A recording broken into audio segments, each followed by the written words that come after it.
Hey good people, this is Arthur. I just wanted to reach out to you. I was meeting with some people and some of them were new entrepreneurs, some of them were veterans, and the newer entrepreneurs were asking questions like, what does it take to succeed? And they were asking questions about marketing, asking questions about finance. And I was sitting there thinking over all the years that I've been, an entrepreneur, been a business owner, the times that I've failed and the times that I've succeeded. And I look across the land and I see how many people have done the same.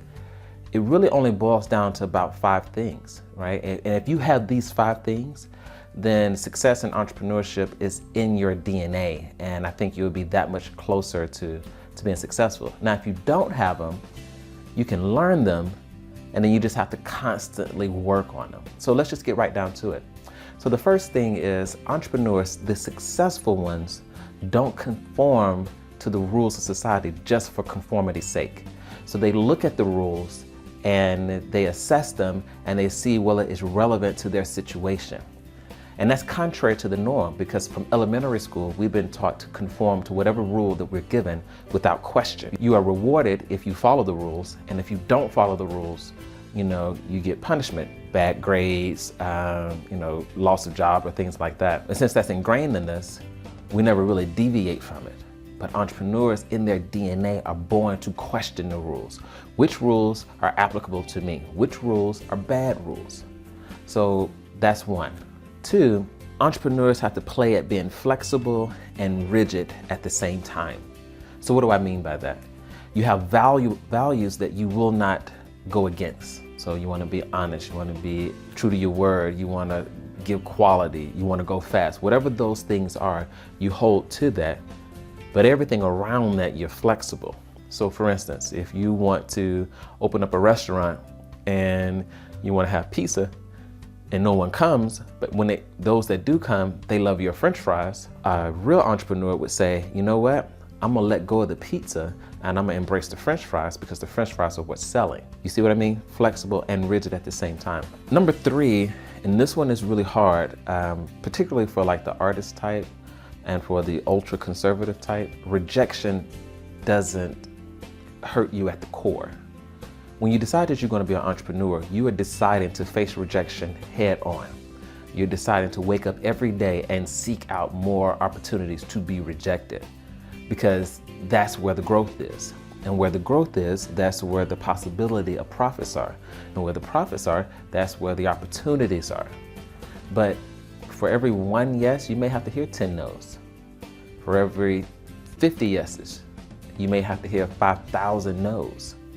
And if that kind of stuff scares you, or if being rejected makes you feel like you yourself are not valued or you yourself aren't worthy, then entrepreneurship may not be the space for you at this time until you work on that.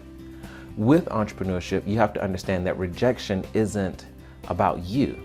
It may be about your product, it may be about your presentation, it may be about your cost, but it isn't a reflection of your particular value.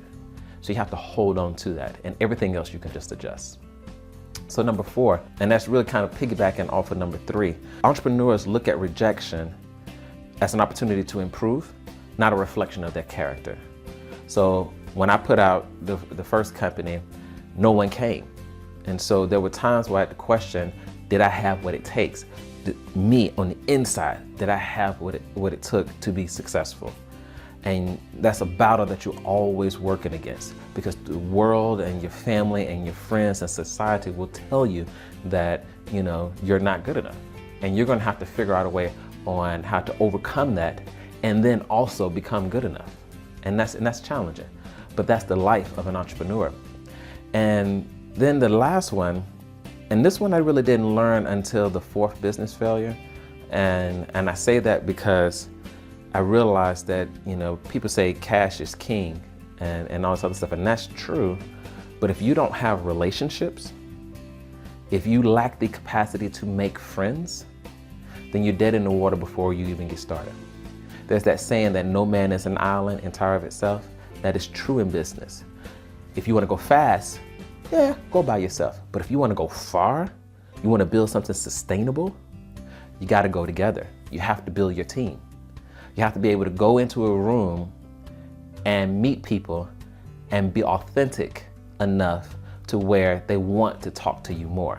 too many times we go to networking events just to get, but the successful entrepreneurs learn how to go and meet people and to give, how to understand where they're coming from, and how to not fake it, but position themselves in an authentic way that makes it mutually beneficial.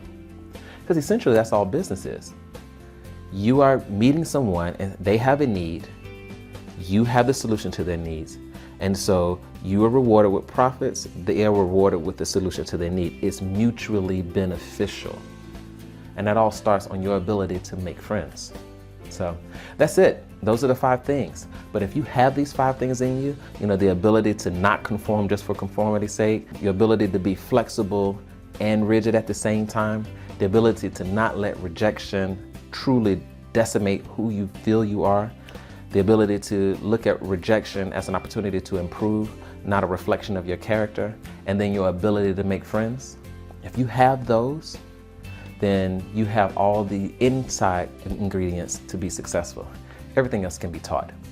Again, as always, if you have questions, just reach out to me. I always have you covered. And if you know somebody that's about to start and they don't have these things, please do them a favor, share this with them so that they know what they're about to walk into. The worst thing that can happen is you walk into a situation not knowing what's required and you get slaughtered. All right, you guys, be blessed. See you next time.